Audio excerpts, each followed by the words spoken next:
All right, good morning, everyone. Good morning. My name is Gina Womack, and I'm a co-founder and the executive director of Families and Friends of Louisiana's Incarcerated Children. First of all, I want to thank all of our partners and community leaders who came out today to speak up against the governor's decision to send youth from Bridge City to adult facilities, including Angola and Judson, both of which are unfit for children. I've been doing this work for 20 years now and have witnessed that Louisiana has a long history and pattern of violence. So I'd like to just take a moment to remember all of those whose shoulders we stand upon in this fight, and all of the youth and adults impacted by these systems of incarceration, racism, and state violence. Together, our leaders in our communities have the wisdom to know what works for our kids, and we are here to demand real solutions. Our community knows what works, what we need, and we must use our voices to create a vision for what true prevention and rehabilitation looks like. The solution to crime is never more police or more prisons or stronger sentencing. The solution is stronger and more equitable communities. That is why it is beyond frustrating that we are still having to fight for the simplest of rights and dignities for our children. That we live in a world where black and brown kids could be sent to a former slave plantation, a living monument to institutional slavery, and the epitome of ongoing state violence. Come on. The governor's plan is harmful. It cannot be done safely or legally, and it will do nothing to address the ongoing serious problems in the OJJ facilities. In 2003, when Act 1225, I giggle when I say 1225 because I know people are sick and tired of hearing me say and talk about that law, and honestly, I'm sick of having to mention it. But the fact remains that it's still a blueprint that was passed, and we were supposed to see the creation of a holistic model of care for our youth with these solutions that we know work. Instead, the state has continued to invest in failing systems. They want to build better cages and lock up our kids. But we are here to say that what youth need is therapy, I'm going to say it slowly, therapy, education, community, and healing. I'm going to say it again. What our youth need is therapy, education, community, and healing, so that we do not lose another generation of children. And I swear I'm going to keep repeating this until I have, until I have breathed my last breath. But sadly, the governor and other policymakers and OJJ are blaming our kids for its own failures. During the past 20 years, the youth populations in OJJ have plummeted to about 16% of the youth population. But OJJ is still holding 80% of the funds we had 20 years ago. They continue to make excuses for their failures to protect our children, budget, staffing, and the building itself. The list goes on and on. Then they scapegoat the youth and the families who are suffering and traumatized by their violence and abuse. Currently, we have over 70% of our youth who have mental health needs or special education needs. This is shameful. We need investigations and assessments of the system's mismanagement of funds. We see clearly the ways in which they continue to waste money on renovations at multiple facilities instead of investing in the education and services they should be offering the youth. It's not the building that's the problem. It's the system of incarcerating kids.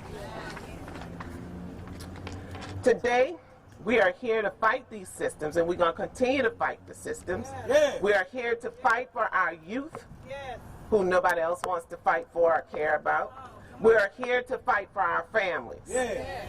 We are here to tell the Governor Edwards that we have collected to date nearly 1,200 signatures, and we're going to continue to collect more signatures. We have to keep getting the word out that we have this petition from people who are demanding that he stop this attack on our children and that he completely halts his plan to move kids to Angola. Yeah. I'll leave you with this quote by James Baldwin because he said it best. But these are all our children. We will profit by or pay for what they become. Thank you. Who's kids? Who's kids?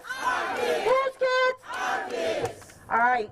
So we have a couple of people who are going to speak just to this, that these are our kids. So first, we're going to have Mr. Ron Haley to come and speak with us. Thank you all for being here. My name is Attorney Ron Haley. I'm one of the plaintiff's attorneys in the lawsuit that we filed approximately 2.5 weeks ago against the governor's office, OJJ, in the Department of Corrections. Angola could never be the answer. Come on now. I'm going to say it again. Angola could never be the answer. Sister Womack was right. Back in 2003, we were supposed to take the Missouri model and make a holistic change to OJJ. Instead, it appears by the actions of the governor, the state officials, and OJJ, not just this governor, but governors prior to, that instead of fulfilling the promise back in 2003, they have doubled, tripled, and quadrupled down on punitive punishment for children. Angola can never be the answer. Yet, they want it to be the answer for their own failings. The issues at Bridge City have been going on for years. This is not anything new. That's right. This isn't a new problem. This is a problem that was ignored. So instead of actually fixing the problem, the solution is we're going to take these kids that the system basically has ignored for all of their lives and ship them off to a place where they can be ignored some more. That's right. That can never be the answer. And under our collective watch, it will not be the answer. Attorneys from across the country have joined in on this fight to make sure that this is stopped. We have a trial coming September 6th and 7th. We've been preparing tirelessly for. But we can't just do it alone. Activists, community leaders, the community, as you see reflected by all these beautiful people behind me, is here to loudly say, Angola can never be the answer. Can never be. Never, never. I want to say it again. Angola can never be the answer for our children. Fix your problems. You know, one of the questions that I've gotten in the media rounds that we've done is what should be the solution, or what should be the alternative if we don't send them to Angola? I'm sorry, that is not our position. That is not our job to fix OJJ's problems. But what we do know, and I'm leaving on this note, that the answer can never be Angola. Thank you. Who's kids? Who's kids?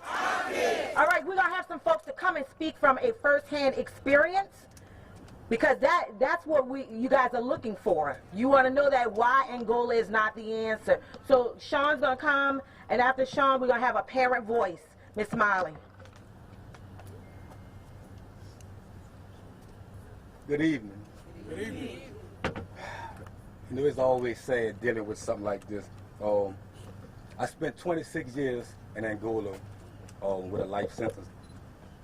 Right, the very first night I got to Angola was 1995, January the 26th. Right, the very first night somebody got jugged and killed, and this guy was supposed to go home like a week before he got killed.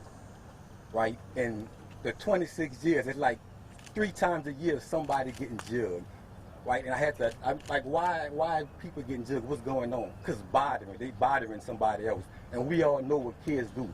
they like to bother people, right? I know for a fact that the guy's going to wash their clothes, they're going to cut their hair, they're going to go sit down and mentor them, they're going to take them to church, right? They're going to come in contact with these guys in prison, right? You know, what we need to do is change the system, not the system of letting people out of prison.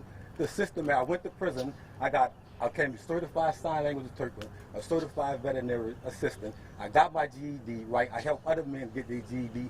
We need that same type of program and that same type of energy in the communities to help educate these people where they don't have to go to prison, right? Because once they get in prison, the only thing you're doing is just teaching them how to be a better criminal, right?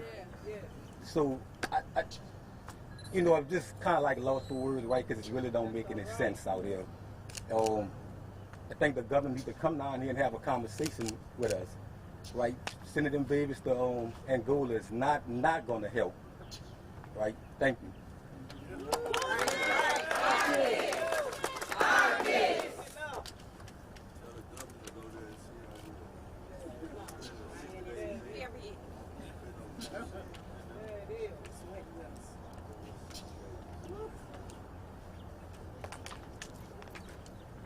Hello, how y'all doing today?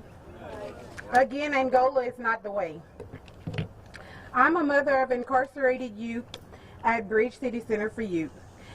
Every day since John Bell, Governor Edwards, announced his decision to move the children to the state penitentiary at Angola, I wake up terrified. I fear I may receive a phone call telling me that my son has been moved from Bridge City to an adult maximum security. My son is a child.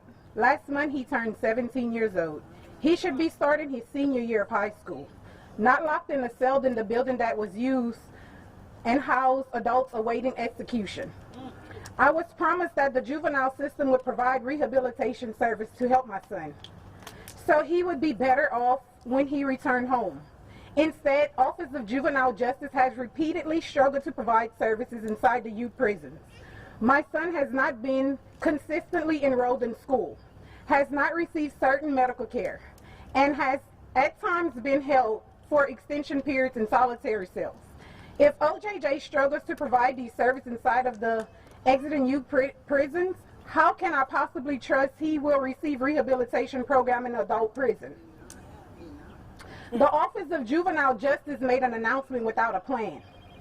To this date, the Office of Juvenile Justice has not provided the children, parents, or advocates with any details as how they will ensure our children will be safe and receive medical education support services they are entitled to while in Angola. The law requires that incarcerated children be kept separate from incarcerated adults. OJJ still has not explained this can realistically be achieved inside Angola, a prison where incarcerated adults manage the day-to-day operations. Currently, I talk to my son on the phone multiple times per week. One of the only things keep us going. Will I still be able to speak with him when he's in Angola? Being unable to help your child is the deepest pain a mother can feel. I can't hold my son, talk, or see him when he needs me. When we speak, there's always a stranger watching or listening. I feel a heavy weight on my heart. I feel helpless. Even at his age, my son is doing the best to stay strong. But Mama Bear is breaking while trying to keep the pieces together. The state has failed my son and all the other kids in OJJ custody. Sending these kids to the state prison at Angola is punishing the children for the state's failure. The state must be held accountable. I'm scared for myself and for all mothers who have children in OJJ's custody. I'm afraid for my son, and I'm worried about how much more trauma he and other children will endure sent to Angola. As Nelson Mandela once said, the true character of society is revealed in how it treats its children. If we are so willing to give up on our children, what does that say about Louisiana? He deserves better, they all do, because they are children. And Angola is not the way.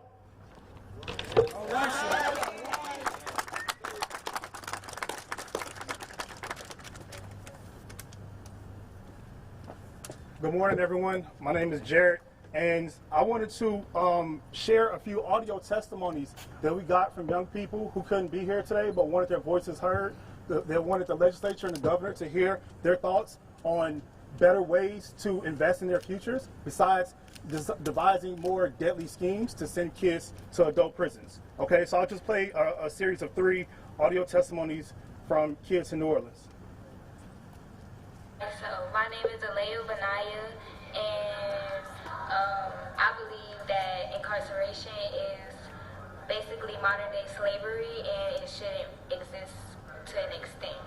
I also believe that juvenile prison shouldn't exist. Instead, they should come up with a rehabilitation plan to break the cycle instead of putting juveniles that committed a crime in their young ages in prison for the rest of their life or until their adulthood, just so when they go back outside, they commit the same crime and go back to jail and the cycle repeats. So in order to break the cycle, they need to fund youth systems for skills they could learn and make it easier for when they get out of jail to fund themselves, make it easier for them to get to their court dates, and make it easier for them to not feel like when they get out of jail they're still in jail because of probation and house arrest. Instead, give them alternatives and make them feel like life is worth living and it's not something you have to be so violent in to survive. Yes.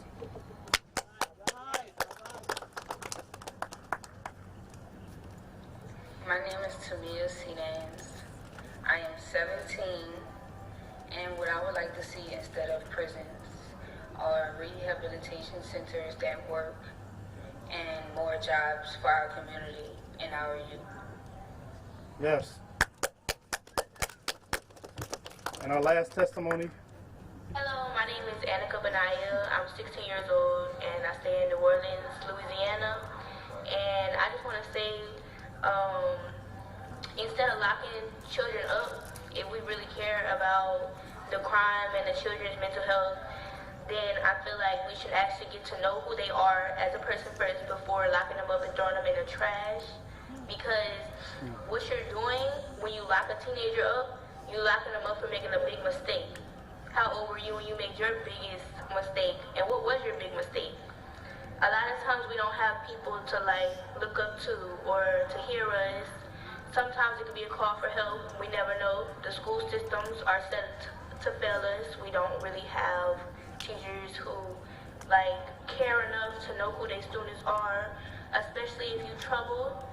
Normally the troubled kids are counted out, and it's not okay, because then they will turn to the streets or whatever you want to call it, but it's really something deeper than that. If we really care, then we should invest in more programs to help children. We should invest in children's mental health. The school systems could be better, and we could have different outlooks on the stuff that's going on in our community.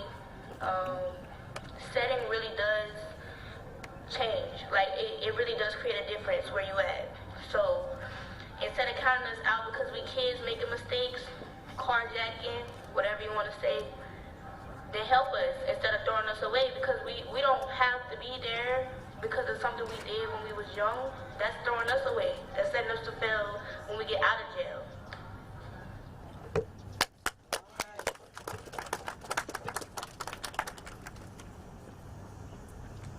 Good morning.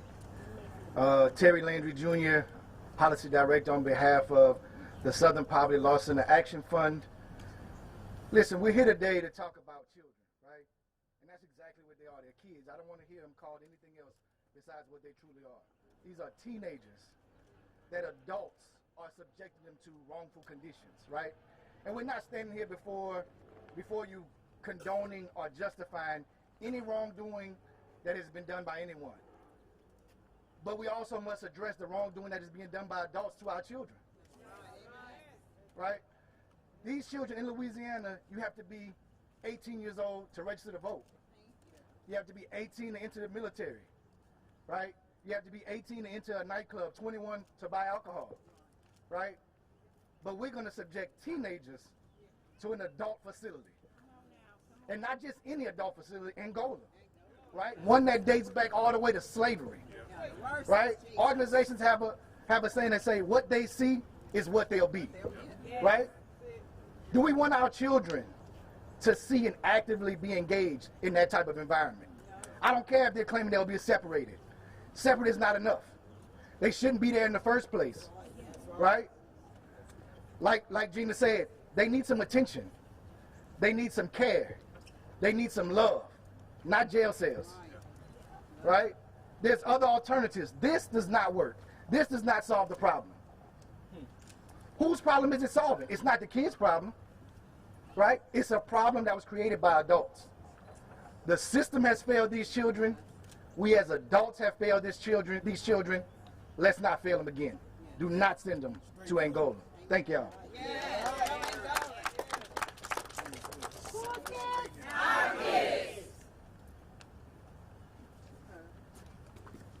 How y'all doing? How y'all doing? About to close y'all out with a chant. I worry about to repeat after me. I want y'all to hear me at the top of y'all lungs. That the day we're doing it for the kids. Repeat after me. It is our duty to fight for our freedom. It is our duty to fight for our freedom. It is our duty to win. It is our duty to win. We must love and protect each other. We must love and protect each other. We have nothing to lose but our chains. We have nothing to lose but our chains. It is our duty to fight for our freedom. It is our duty to fight for our freedom. It is our duty to win. It is our duty to win. We must love and protect each other. We must love and protect each other. We have nothing to lose but our chains. We have nothing to lose but our chains. When I say black man, y'all say rise. Black man, rise. Black man, rise. Black man, rise.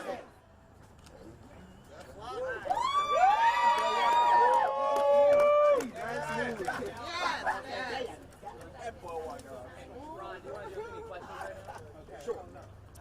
And where's Mr. Womack? She's right there. Do you want to do questions? No, he was asking. Okay. Ron, tell us a little bit. You said that September 6th date. What is that trial going to happen? Or is that for this, or what are you expecting? I mean, we're expecting to win. We believe in this fight. We believe that the law is on our side. We believe morality is on our side. The 6th of September, Judge Shelley Dick has given us 2 days to try this case. This is in reference to the injunction that we filed against the governor, OJJ, in the Department of Corrections. We've been working tirelessly to get ready for this litigation, and it will be held in the Middle District of Louisiana. I'm not sure what courtroom it's actually going to be in, but Judge Dick will be presiding. So this whole rally is pretty much almost just for, so the pause isn't enough. Y'all want this permanent, not to go to Angola, right? Absolutely. Again, Angola is never the answer. We cannot be the answer, and it will not be the answer. Ron, if Angola isn't the answer, what is the answer? That's up for them to figure out. Again, I'm in the business right now representing these children, okay? Of representing children. So thus you're asking me as a representative of children to figure out what the appropriate plan is to be. You need to ask them up there. You need to go to the governor's office. You need to go to OJJ and figure it out. But the fact that Angola could even come out of somebody's mouth as an option for children is just morally wrong. It's just morally wrong. And we say Act 1225 is the answer. It's a blueprint. It tells you everything that it tells. Like we've been saying, Act 1225 is the answer. It lays out a blueprint. It says everything that parents have been saying since 2000. What they need. Once again, education. Look, everybody say it with me. Right, therapy. Community support. Community support. There you go. Remember what I was going to ask? Last week they were supposed to be handing over a plan for this. What happened with that? We did get the plan. It is a work in progress, to be politically nice. But again, the fact that it is a work in progress is a problem, right? The fact that you can make an announcement on July 19th, the kids are going to Angola, and yet we're about 2 weeks away from that deadline hitting, and the plan is still a work in progress. We're not even fully staffed. What we received is essentially a blueprint with job titles with no names attached to them. We're going to have depositions this week, and so I'm looking forward to, with my colleagues, and asking those to put, I guess, a bit more detail to what we received.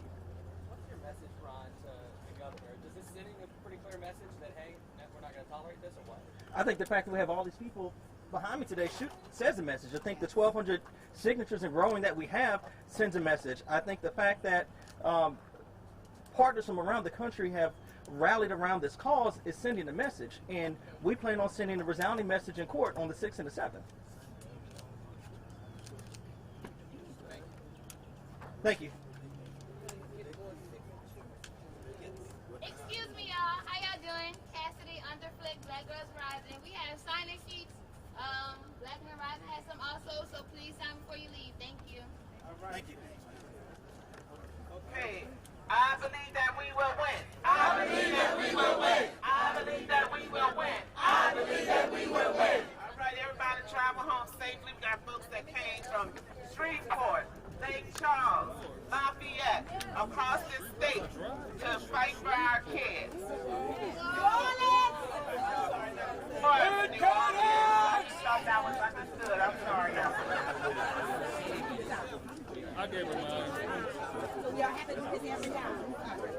Thank you.